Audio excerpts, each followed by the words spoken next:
how to invite others to collaborate on a document in DocuSign. To invite others to collaborate on a document in DocuSign, you can use the collaborator feature. So for that case, you have to follow the steps. First of all, go ahead and open up a browser and then log in into your DocuSign account. When you're logged into your DocuSign account, it's going to take you to the home page, which is going to look something like this.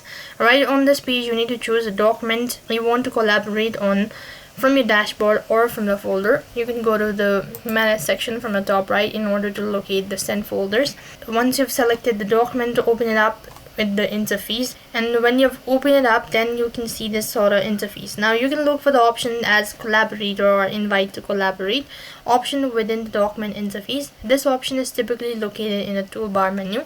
So here you can just go ahead and tap the more button, and you should be able to find this option as invite collaborator, or there is this feature as a recipient, or you can also go ahead and click on the pencil shape icon next to it. Then you can go ahead and enter in the email address of the recipient that you wish to add it as a collaborator. Then you can go ahead and type in the message as well, and likewise you can send an invitation, and that's how you can invite collaborator on DocuSign. So that's it for this video. I hope the video was helpful. Make sure to like, share and subscribe to our channel. Thank you for watching. See you in the next video.